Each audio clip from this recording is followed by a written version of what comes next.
नमस्कार सभी को। आज के सेशन में हम जो है बिहार डीएलएड एग्जाम में जो साइंस से टॉप क्वेश्चन पूछे जाते हैं वो टॉप क्वेश्चन देखने वाले हैं और वो भी चैप्टर वाइज देखने वाले हैं। तो इससे पिछले सेशन में हम लोगों ने एक चैप्टर पढ़ रहा था वर्गीकरण यानी कि टैक्सोनॉमी, जिसमें जो है वेटेकर ने जो है पूरे साम्राज्य को, पूरे जीव जंतु, पूरे दुनिया के जीव जंतु, पेड़ पौधा सबको, हम लोग को भी, पूरे बैक्टीरिया वगैरह सबको जो है 5 भाग में बांट दिया था। और 5 भाग में से कौन कौन सा, आप मुनेरा जो है, प्रोटिस्टा जो है, उसके बाद फंगी जिसको आप कवक भी बोलते हैं, कवक में बटा गया, प्लांटी में बटा गया और एनिमिलिया में बटा गया। इस पांचों जगत में हम लोगों ने 3 जगत के बारे में पढ़ लिया था और जो चौथा था वो था प्लांटी। प्लांटी के बारे में पढ़ेंगे और साथ ही क्वेश्चन बनाने वाले हैं। ये आपका ऑब्जेक्टिव क्वेश्चन रहने वाला है। ये आपका रहा सबसे पहला क्वेश्चन कि थैलोफाइटा के अंतर्गत आते हैं। ये क्वेश्चन उसी से बन पाएगा जो इस चैप्टर को पढ़े होंगे, जिसको मालूम होगा उससे क्वेश्चन बन पाएगा। तो फटाफट से इसका आंसर देने का प्रयास कीजिएगा। देखिए, मैंने आपको एक बात बताया था,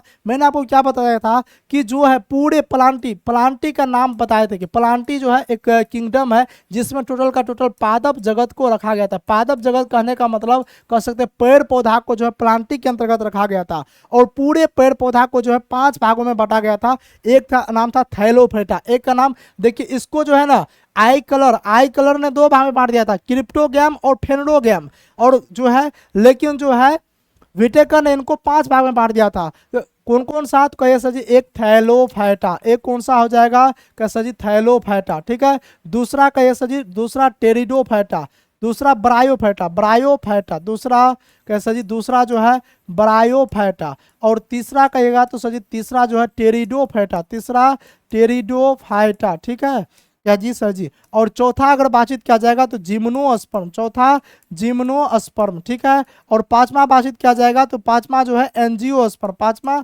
एंजियोस्पर्म। ये बात एकदम से याद रखिएगा। 5 भाग में जो है पूरे पादप जगत को बांटा गया, ठीक है।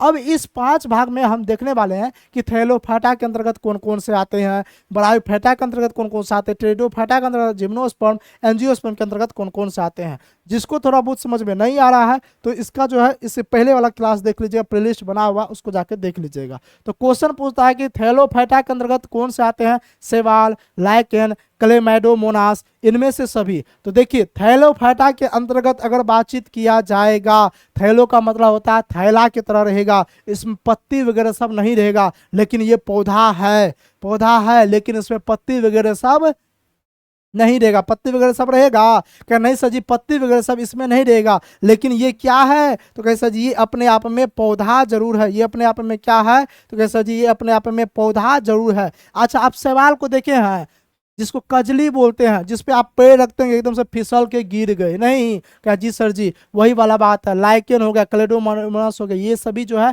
थैलोफाइटा के अंतर्गत आ जाएगा। ऑप्शन डी इसका राइट आंसर हो जाएगा। नहीं हो जाएगा क्या जी सर जी। नेक्स्ट क्वेश्चन की ओर आगे बढ़ जाते हैं। नेक्स्ट क्वेश्चन कहता है किस जीव का प्रयोग जैविक खाद के रूप में किया जाता है। जैविक खाद के रूप में किस जीव का प्रयोग किया जाता है। देखिए सवाल कई प्रकार के होते हैं, लाल सवाल, भूरे सवाल, हरा सवाल, कई प्रकार के सवाल जो है होते हैं क्या जी सर जी। उसमें से जो है कुछ सवाल का प्रयोग हम खाने में भी करते हैं, भोजन के रूप में भी करते हैं, ठीक है। कुछ सवाल का प्रयोग जो है हम जैविक खाद के रूप में भी करते हैं। कुछ सवाल का प्रयोग जो है आयोडीन बनाने में भी करते हैं, जैसे कि लेमिनेरिया नामक जो सवाल है उसका प्रयोग हम आयोडीन बनाने में भी करते हैं। तो कई प्रकार के सवाल होते हैं, उनका कई जगह जो है काम होता है। तो यहाँ पे पूछा जा रहा है कि किस जीव का प्रयोग जैविक खाद के रूप में किया जाता है, तो एजोला नामक सवाल, ऑप्शन ए राइट आंसर हो जाएगा। नेक्स्ट क्वेश्चन की ओर आगे बढ़ जाते हैं। नेक्स्ट क्वेश्चन कहता है किस जीव का प्रयोग प्रयोगशाला में सूक्ष्म जीव के कल्चर के लिए किया जाता है। जितना भी क्वेश्चन करवा रहे हैं टॉप क्वेश्चन है, यानी कि इतना क्वेश्चन अगर आप कर लेते हैं तो आपका जो ये चैप्टर पूरे कंप्लीट, इससे बाहर क्वेश्चन आने की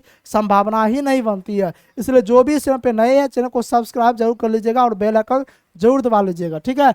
किस जीव का प्रयोग प्रयोगशाला में सूक्ष्म जीवों के कल्चर के लिए होता है। एजोला, एगार, क्लेडोफायरो, इनमें से कोई नहीं। फटाफट से कमेंट कीजिए इसका राइट आंसर क्या हो जाएगा। तो आप कहिएगा सर जी इसका जो राइट आंसर हो जाएगा एगार नाम का जो सवाल होता है उनका प्रयोग जो है प्रयोगशाला में सूक्ष्म जीव के लिए किया जाता है। नेक्स्ट क्वेश्चन कहता है किस सवाल का प्रयोग अंतरिक्ष यात्री भोजन और ऑक्सीजन को प्राप्त करने में किया जाता है। तो अंतरिक्ष यात्री जो है भोजन, जैसे कि अंतरिक्ष यात्री जब अंतरिक्ष में जाते हैं तो उनको क्या होता है कि वजन कम होना चाहिए, यानी कि खाना वजन कम होना चाहिए, लेकिन जो खाएगा उसमें एनर्जी मिलना चाहिए अच्छा खासा। तो वो जो है ना कोलेरेला नामक जो है ना कोलेरेला नामक जो है शैवाल को खाते हैं। इसमें एनर्जी काफ़ी भरपूर रहता है और ये वजन कम होता है। और इसमें होता क्या है, ये बहुत कम पानी में उग जाता है। तो बहुत कम पानी में वहाँ पे क्या होता है, शैवाल उगता है, फिर उसको खा लेगा, फिर उग जाएगा, फिर उसको खा लेगा, एनर्जी मिलते रहेगा, वहाँ पे उगते रहेगा। ठीक है, तो अंतरिक्ष यात्री इसको खाने में प्रयोग करते हैं। लेमिनेरिया नामक शैवाल से क्या होता है, तो आयोडीन बनाया जाता है। क्या बनाया जाता है,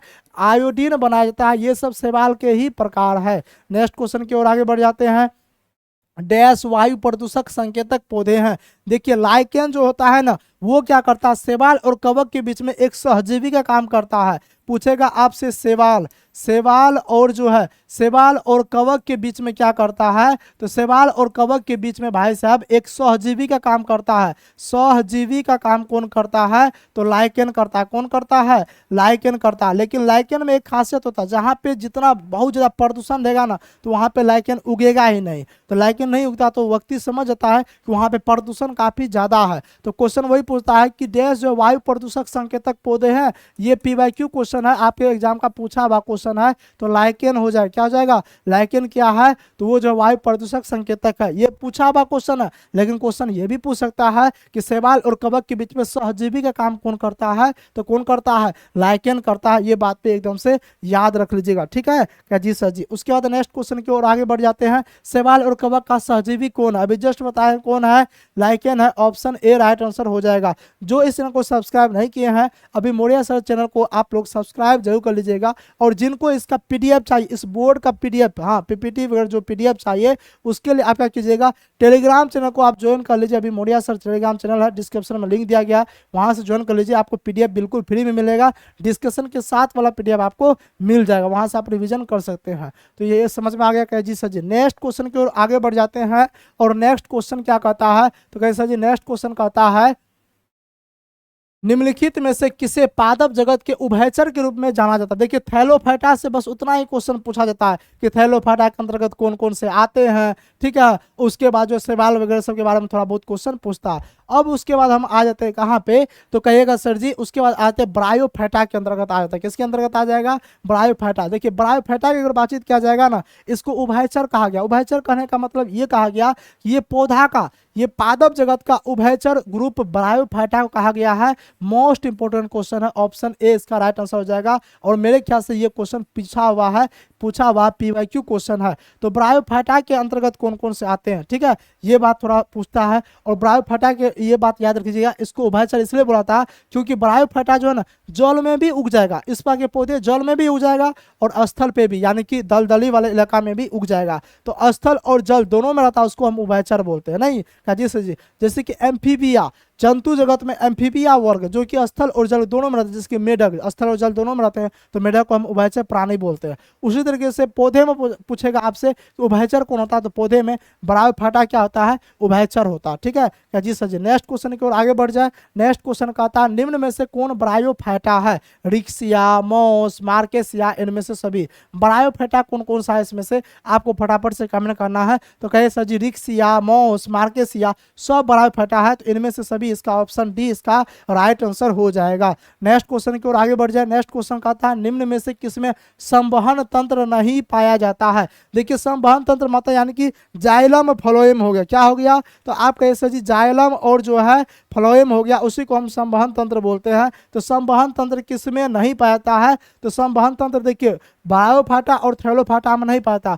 पूरे पादप जगत को कितने भाग में बांटा गया है, 5 जगत में बांटा गया। 5 जगत में जो है एक आपको ब्रायोफाइटा, थैलोफाइटा, टेरिडोफाइटा और जिम्नोस्पर्म, एंजियोस्पर्म, नहीं 5 में बांटा है। इस 5 भाग में जो है संवहन तंत्र क्या होता है, यानी कि कुछ भी, जैसे कि जाइलम जल को जो है ना ऊपर तक पहुंचाएगा, फ्लोएम पूरे खाना वाना को जो है पूरे पेड़ पौधा तक पहुंचाएगा। ये क्वेश्चन भी कई बार पूछा जाइलम का काम क्या होता है पौधा में, तो जाइलम का जौ से जाइलम, जौ से जल होता है। उसका काम होता है कि नीचे से खनिज लवण और जल को जो है पौधा का जो है पत्ती तक पहुंचा देना, जल को, पानी को। और जो फ्लोएम का काम क्या होता है, फल से फल होता है, फल का मतलब भोजन। तो फ्लोएम में क्या होता है, जब पत्ती में खाना बनता है प्रकाश संश्लेषण के थ्रू, तो उस खाना को जो कौन, भोजन को कौन पहुंचाएगा, तो पूरे के भोजन को जो फ्लोएम हर एक जगह पत्ती के यानी कि पौधा के हर एक भाग को पहुंचाता है, उसको बोलते हैं संवहन तंत्र। जाइलम और फ्लोएम को संवहन तंत्र बोलते हैं। तो जाइलम और फ्लोएम जो है ना ब्रायोफाइटा और थैलेडोफाइटा में नहीं पाया जाता है। अब बाद बाकी टेरिडोफाइटा, जिम्नोस्पर्म, एंजियोस्पर्म में पाया जाता है। तो क्वेश्चन पूछेगा निम्न में से किसमें संवहन तंत्र नहीं पाया जाता है, तो ब्रायोफाइटा थैलेडोफाइटा में नहीं पाता है, यानी कि ऑप्शन डी हो जाएगा, एक और दो दोनों, यानी कि ए और बी दोनों हो जाएगा, इसमें नहीं पाया जाता है, ऑप्शन डी इसका राइट आंसर हो जाएगा। नेक्स्ट क्वेश्चन कहता है किंगडम प्लांट यानी कि पादप जगत में कौन शामिल है। ये क्वेश्चन की अगर बातचीत किया जाएगा तो ये क्वेश्चन जो है ना आपका एग्जाम का पूछा हुआ क्वेश्चन है, एग्जाम का पूछा हुआ क्वेश्चन है, यानी कि ये PYQ क्वेश्चन है। ये क्या है, तो आप कहिए सर जी ये PYQ क्वेश्चन है। आप खुद देख सकते हैं कि क्वेश्चन को इस लेवल से तैयार किए हैं कि आपका जो है ना जो पूछा हुआ क्वेश्चन उसको भी इंक्लूड कर दिया, उसी आधार पे चैप्टर वाइज आपको सेटलमेंट कर रहे हैं, MCQ क्वेश्चन करवा रहे हैं। आप समझ रहे हैं इसमें मेहनत कितना है, काफ़ी ज़्यादा मेहनत है, तो इसलिए कम से कम एक लाइक जरूर कर दीजिएगा। और हमको ये समझ में आती है कि बहुत सारा स्टूडेंट क्लास करते हैं, बहुत सारा स्टूडेंट व्यू अच्छा खासा चले जाता है, 1000 लोगों ने यहाँ पे क्लास को देखते हैं, लेकिन सब्सक्राइब मात्र 30 से 40 लोग करते हैं, 5 से 10 लोग करते हैं। क्यों भाई साहब, ऐसा ऐसा क्यों, समझ में नहीं आ रहा क्या, क्लास समझ में नहीं आ रहा है, या फिर ये सेशन अच्छा आपको नहीं लग रहा, प्रॉब्लम क्या है। आप कमेंट सेक्शन में कोई भी प्रॉब्लम आती है, कुछ भी क्वेश्चन में डाउट आता है, आप कमेंट सेक्शन में कमेंट कीजिए, आपका रिप्लाई जरूर मिलेगा। अगर डाउट आता है तो डाउट आप कमेंट सेक्शन में पूछिए, आपको जरूर रिप्लाई दिया जाएगा, ठीक है। इसलिए जब इतना सुविधा दे रहे हैं तो चैनल को सब्सक्राइब जरूर कर लीजिए, ठीक है। किंगडम प्लांट यानी कि किंगडम प्लांट मतलब वही हो गया पादप जगत में कौन शामिल नहीं है, कौन शामिल है। तो देखिए हम आपको क्या बताते हैं, पूरे प्लांट को 5 भाग में बांटा गया है।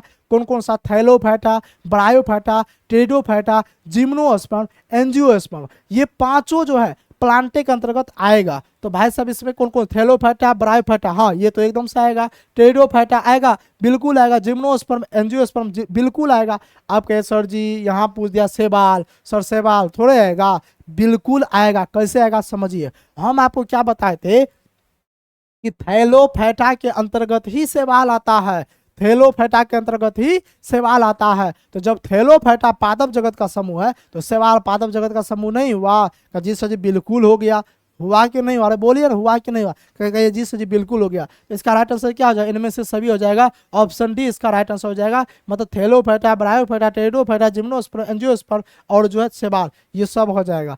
कभी कभी आपको फंसा दिया जाएगा इसी तरीके से, तो आपको फंसना नहीं है, आपको क्वेश्चन बनाना है। उसके बाद अच्छा ये सेम क्वेश्चन आपका पूछा हुआ था, ऑप्शन भी सेम था, तो इसको छांटने का ऐसे भी ट्रिक जान लीजिए।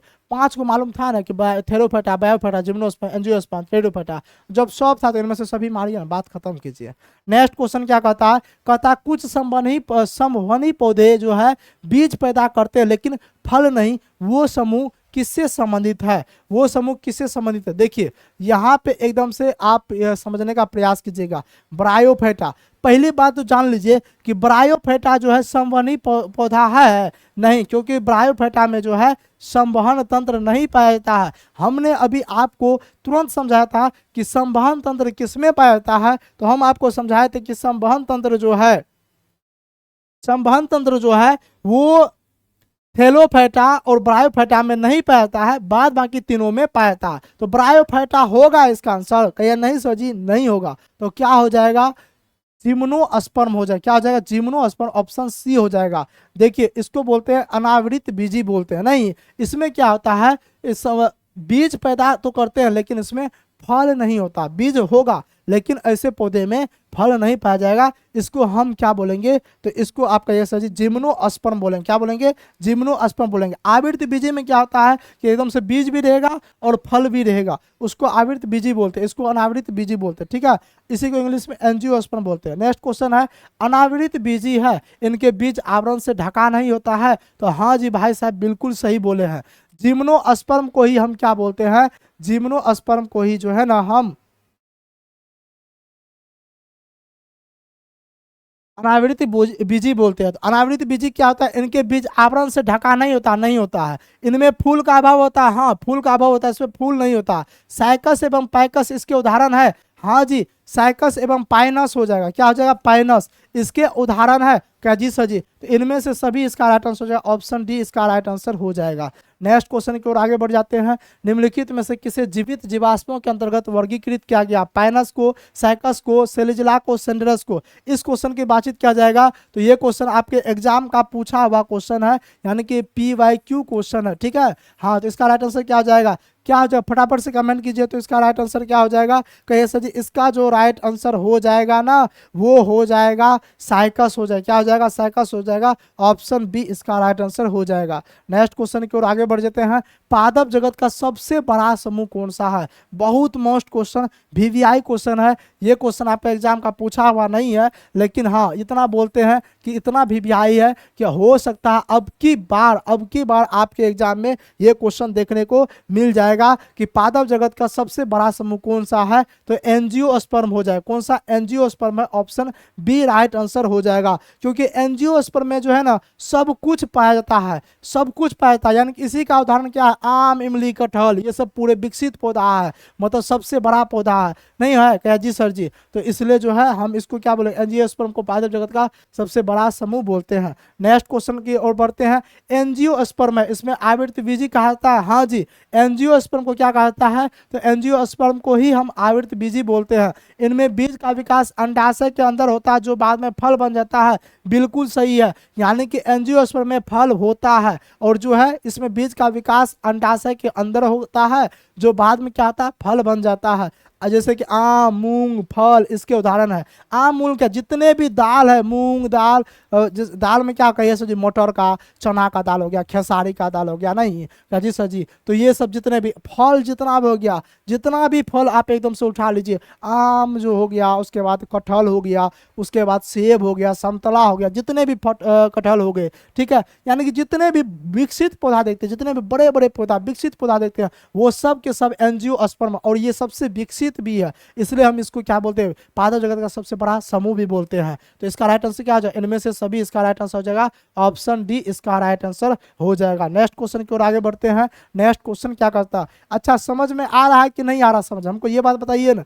जिसको समझ में नहीं आ रहा है, मेरे ख्याल से आप पहले वाला क्लास नहीं देखे हैं, तो इससे पहले वाला क्लास देख लीजिए, उसके बाद इसको देखिएगा, 100% आपको समझ में आएगा, कोई दिक्कत नहीं होगा। अच्छा, उसके बाद देख लीजिए, एंजियोस्पर्म को दो भाग में बांट दिया, एक बीजपत्री और दो बीजपत्री में। तो एक बीजपत्री क्या होता है, यानी कि एक बीजपत्री का क्या खासियत है, यहाँ पे देख लीजिए। इसमें जो है ना पतली पत्ती पर शिरा विन्यास समांतर होता है। आप देखिएगा कोई कोई पौधा ऐसे होगा, कोई कोई पौधा ऐसे होगा, जैसे कि आप बांस ले लीजिए, ऐसे करके पौधा होगा, ऐसे टाइप के, सॉरी, पौधा इस टाइप का होगा। कोई कोई पौधा को देखिएगा ऐसे एकदम से लंबा टाइप का पौधा होगा, और इसमें जो है शिरा विन्यास जो है ना, शिरा विन्यास ऐसे रहेगा, एकदम से ऐसे रहेगा, एकदम से नहीं रहेगा, एकदम से जो है समांतर शिरा विन्यास होगा, इस टाइप से एकदम समांतर शिरा विन्यास होगा, ठीक है। तो वो होता है एक बीजपत्री में। इनमें रेशेदार जड़ होता है, रेशेदार जड़ होता है। कहेगा क्वेश्चन यहाँ से पूछता है कि निम्नलिखित में से कौन एक बीजपत्री है? कैसे पहचानिएगा कि ये एक बीजपत्री है कि नहीं है? उसको पहचानने का ट्रिक जान लीजिए। उसका जड़ जो है रेशेदार होगा। रेशेदार जड़ का मतलब, जैसे कि गाजर को आप देख लीजिएगा, गाजर देखिएगा, गाजर का जड़ कैसे होगा? ऐसे ऐसे ऐसे ऐसे।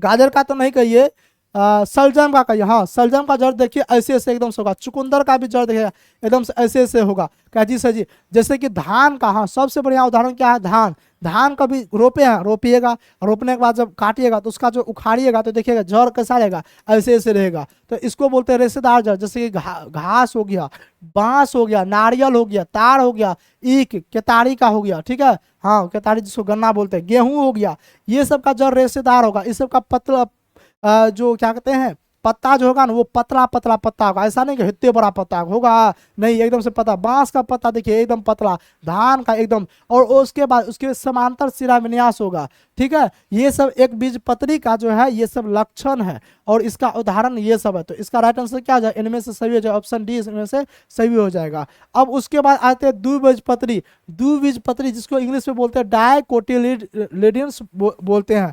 इस पौधे का क्या सब खासियत है, तो इनकी पत्तियों पे जो है जालिकावत सिरा विन्यास होगा। इनकी पत्ती पे क्या होगा, तो इनकी पत्तियों पे जालिकावत सिरा विन्यास होता है। क्या होता है, जालिकावत मतलब इसका जो पत्ती होगा ना, इस टाइप का पत्ती होगा, इस टाइप का पत्ती होगा, ऐसे ऐसे करके, ऐसे ऐसे करके, जैसे कि पीपल का पत्ता देखिएगा, नहीं बचपन में बनाते थे सर, पीपल का पत्ता ऐसे कर दिए और खींच दिए, हाँ सर ललित कला में 5 मार्क मिल गया, चित्रकला में नहीं कहा जी सर जी। तो इस पे जो है ना जालिकावत सिरा विन्यास एकदम जाली टाइप का रहेगा, और संभन बंडन वलयाकार होता है इसका, ठीक है। उसके बाद जैसे कि आम हो गया, लीची हो गया, बरगद हो गया, कटहल हो गया, ये सब उसका उदाहरण देखने को मिलता है। इसका जड़ जो है ना मूसलाधार होगा, यानी कि रेशेदार नहीं होगा। इसका जड़ जब भी होगा तो जैसे मान चलिए ये पौधा, ये क्या हो गया, तो कहिए सर जी ये एकदम से पौधा हो गया, ये एकदम से पौधा हो गया, ठीक है। तो इसका जो जड़ होगा ना, इसका जड़ ऐसे रहेगा, एकदम से एगो ऐसे जाएगा, ऐसे जाएगा, ऐसे जाएगा, और उसके बाद जो है इसमें से ऐसे ऐसे जड़ निकल लेगा, नहीं निकल लेगा क्या जी सर जी।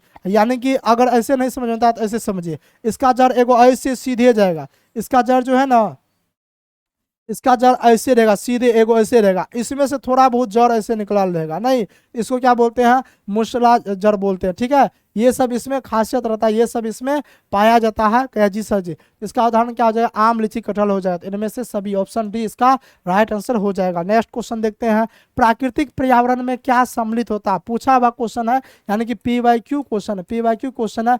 प्राकृतिक पर्यावरण में क्या सम्मिलित है, जीवीय अजीवीय दोनों, इनमें से कोई नहीं। तो जीवीय का मतलब जो जीव है, जो आप लोग जीवित है सब लोग एकदम से, अजीवीय का मतलब जो निर्जीव है। तो भाई प्राकृतिक पर्यावरण में तो सब कुछ सम्मिलित है, जीवित लोग भी है, अजीवित लोग भी है, तो ऑप्शन सी इसका राइट आंसर हो जाएगा, जीवीय और अजीवीय दोनों सम्मिलित है। नेक्स्ट क्वेश्चन है, निम्नलिखित में से कौन व्हिटेकर के वर्गीकरण में अकशेरुकी जीवों में से नहीं है, मोलस्का, एनेलिड्स, प्लेटीहेल्मिन्थिस, प्रोटोजोआ, इनमें से कौन सा नहीं है। फटाफट से आप लोग जो है इसका कमेंट करके आप लोग बताइएगा कि इसका राइट आंसर क्या होने वाला है। पूछा हुआ क्वेश्चन है, PYQ क्वेश्चन है। अगर हम देखना चाहते हैं कि आप PYQ क्वेश्चन आप लोग याद करते हैं कि नहीं करते हैं, आप लोग को याद है कि नहीं क्वेश्चन है, इसका क्या कीजिएगा, आप लोग कमेंट सेक्शन में आंसर दीजिएगा, ठीक है। हाँ जिसको नहीं आता है खोज लीजिएगा इसका आंसर क्या होगा, जिसको आता है कमेंट सेक्शन में जवाब दीजिएगा, ठीक है क्या जी सर जी। नेक्स्ट क्वेश्चन की ओर आगे बढ़ जाते हैं। सभी कशेरुकी की एक समान विशेषता क्या, कशेरुकी किसको बोलते जानते हैं, रीढ़ की हड्डी, जिसमें रीढ़ का हड्डी रहेगा, नहीं खोपड़ी रहेगा, खोपड़ी से ऐसे करके रीढ़ का हड्डी एकदम से जुड़ा हुआ रहेगा, नहीं क्या जी सर जी। तो सभी कशेरुकियों की एक समान विशेषता क्या है, जिसमें क्या होगा, खोपड़ी होगा, क्या होगा, खोपड़ी होगा। तो ऑप्शन ए राइट आंसर हो जाएगा। ये भी आपका पूछा हुआ क्वेश्चन है। नेक्स्ट क्वेश्चन कहता है, कौन सा संघ उत्तक के संगठन स्तर को दर्शाता है, प्रोटोजोआ, पोडीफेरा, कोरियोलेटा, इनमें से सभी। ये भी पूछा हुआ क्वेश्चन, इसका राइट आंसर क्या आ जाएगा, कोरियोलेटा हो जाएगा, ऑप्शन सी राइट आंसर हो जाएगा। नेक्स्ट क्वेश्चन है, किस वर्ग में जीवों की संख्या सबसे अधिक है। देखिए बहुत सारे जीव को बांटा गया और सबसे अधिक जीवों की संख्या किस वर्ग में है, तो आप कह सकते कीड़ा मकोड़ा बहुत है। सबसे ज्यादा क्या है, सबसे ज्यादा सर कीड़ा मकोड़ा। आप देखिएगा नहीं बहुत प्रकार वैरायटी कीड़ा मकोड़ा मिलेगा। शाम में बल्ब जला दीजिएगा ना एकदम से सब कीड़ा मकोड़ा एकदम से आ जाएगा। तो सबसे अधिक संख्या किसकी है, तो कीड़े का सबसे अधिक संख्या है। और ये भी आपका पूछा हुआ क्वेश्चन PYQ क्वेश्चन है, यानी कि ऐसे समझ लीजिए अगर आप चैप्टर वाइज MCQ जो पढ़ते हैं उसमें आपका प्रीवियस क्वेश्चन और MCQ दोनों आपका कंप्लीट होते चला जाता है। इस चैप्टर से जितना भी क्वेश्चन पूछा गया था टोटल को हम इंक्लूड कर दिए और जितना पूछा जा सकता है वो भी हम आपको करवा दिए। तो इसका राइट आंसर क्या हो जाएगा, कीड़ा हो जाएगा, ऑप्शन सी राइट आंसर हो जाएगा। नेक्स्ट क्वेश्चन की ओर आगे बढ़ जाते हैं। एमिनियोटा यानी कि एमिनिया समूह में शामिल है। देखिए यही क्वेश्चन आपके एग्जाम का पूछा हुआ था, ठीक है। या फिर हो सकता है कि टाइपिंग वाले ने टाइपिंग गलत कर दिया, या हो सकता है कि आपके एग्जामिनर में जो है ना टाइपिंग थोड़ा सा गलत हो गया, ठीक है। पूछ दिया एमनियोटा यानी कि एमिनिया समूह में शामिल है, जबकि ये कोई समूह ही नहीं होता है। ऐसे जो पहली बार जब हम भी क्वेश्चन देखे ना तो हम खोजने में लग गए कि भाई ये क्वेश्चन पूछा तो पूछा कहाँ से। क्वेश्चन खोजने में 2 दिन का समय लग गया, सही मैंने बताया, तो समझ में नहीं आ रहा था। फिर बाद में पता चला कि ये तो कोई समूह ही नहीं है, ये तो गलत नाम ही गलत दे दिया। एनिमेलिया आपको समूह बताए थे, नहीं बताते, जंतु जगत का समूह बताए थे। तो उसके अंतर्गत कौन कौन सा आता है, तो आप कह जी उसके अंतर्गत जो है ना सरीसृप आ जाएगा, पक्षी भी आ जाएगा, सरीसृप स्तनधारी, पक्षी स्तनधारी, सरीसृप पक्षी स्तनधारी, उसके अंदर सब आ जाएगा। जंतु जगत को जो है ना पूरे जंतु जगत को 10 भाग में बांटा गया, तो पूरे हम कहते हैं एनिमेलिया पूरे जंतुओं जगत है, तो उस जंतु जगत के अंतर्गत सब ना आ जाएगा, जितना भी सांप ताप कीड़ा छिपकली है वो भी आ जाए जंतुए में, पक्षी वगैरह जितना भी कौवा मैना जो है तोता वगैरह सब आ जाए वही में, और स्तनधारी मतलब यानी मनुष्य बंदर वंदर जितना सब आ जाए इसी में। इसका राइट आंसर क्या है? ऑप्शन डी इसका राइट आंसर हो जाएगा। हालांकि एनिमेलिया यहाँ पे इसको पूछना चाहिए था, हालांकि ये भी पूछ दिया जाए, अगर अब ये रिपीट क्वेश्चन होगा भी तो आपको समझ जाना चाहिए कि इसके अंतर्गत सब आता है। नेक्स्ट क्वेश्चन की ओर आगे बढ़ते हैं। घोघा किस जंतु जगत के अंतर्गत आता है? देखिए जंतु जगत की अगर बातचीत किया जाएगा, टोटल जंतु जगत को कितने भाग में बांटा गया है, तो आप कहिएगा सर जी क्या कहे, क्या सर जी? देखिए यहाँ पे जंतु जगत की ओर हम एकदम से आगे बढ़ जाते हैं। यहाँ पे थोड़ा सा बढ़िया तरीके से देख लीजिए, थोड़ा सा बढ़िया तरीके से देख लीजिए, ठीक है क्या जी? सर जी यहाँ पे हम आपको बढ़िया से समझा रहे हैं, समझ लीजिए, बेस्ट रहेगा। क्या है यहाँ पे समझिए, देखिए जंतु जगत के वर्गीकरण का स्वरूप व्हिटेकर ने 5 भाग में बांटा था, और जो 5वां भाग था वो था एनिमेलिया। क्या था? एनिमेलिया। और एनिमेलिया को भी 10 भाग में बांट दिया गया। एनिमेलिया के अंतर्गत जितना जंतु सब आता है सब आता है, ठीक है क्या जी? सर जी और एनिमेलिया को 10 भाग में बांट दिया। 10 भाग में कौन कौन सा? पोरीफेरा, सिलेंट्रेटा, ठीक है, एनिलिडा, एस्के हेलेमिंथीज, आर्थ्रोपोडा, ठीक है, ऑर्थोपोडा भी बोलते हैं इसको, एकानोडर्मेटा, मोलस्का, प्रोटोकोडेटा, कोडेटा, प्लेटी हेलमेंटीज, इतने जो है यानी कि 10 भाग में बांट दिया। आप गिन लीजिएगा कितना हो गया, 1 हो गया, 2 हो गया, 3, 4, 5, 6, 7, 8, 9, 10, यानी कि जो है पूरे 5 भाग बांटा। और जंतु जगत जो है एनिमेलिया के अंतर्गत टोटल जंतु जगत आ गया, और जंतु जगत को भी 10 भाग बांट दिया गया। ये 10 भाग ये है, याद रख लीजिएगा, कभी कभी क्वेश्चन पूछ देगा कि निम्नलिखित में से कौन जो है एनिमेलिया के अंतर्गत आएगा, और ऑप्शन में देगा आर्थ्रोपोडा, मोलस्का, कोडेटा, एगो दे देगा ब्रायोफाइटा, तो ब्रायोफाइटा आएगा नहीं आएगा। तो इस टाइप का से अगर क्वेश्चन आएगा तो बन जाना चाहिए फाइलम संघ का है, ठीक है, बन जाना चाहिए। अब उसमें क्या होगा जानते हैं, ये तो सब कुछ ठीक ही था, अब जो है ना उसके बाद यहाँ पे देख लीजिए कोडेटा को भी 5 भाग में बांट दिया गया। किसको बांट दिया गया? कोडेटा को भी 5 भाग में बांट दिया गया। देखिए 10 भाग में बांटा कि नहीं बांटा? क्या जी? 10 भाग में बांटा। जो ये कोडेटा है ना, जो ये कोरडेटा है ना, ये कोरडेटा को भी 5 भाग में बांट दिया है। कोरडेटा को कितने भाग में बांट दिया गया? तो कोरडेटा को भी 5 भाग में बांट दिया। कौन कौन सा? एक पीसीज के अंतर्गत क्या आएगा? जितना भी मछली वगैरह सब आएगा, मत्स्य जिसको बोलते हैं। एम्फीबिया के अंतर्गत क्या आ जाएगा? इसको हम उभयचर प्राणी भी बोलते हैं, जंतु जगत का उभयचर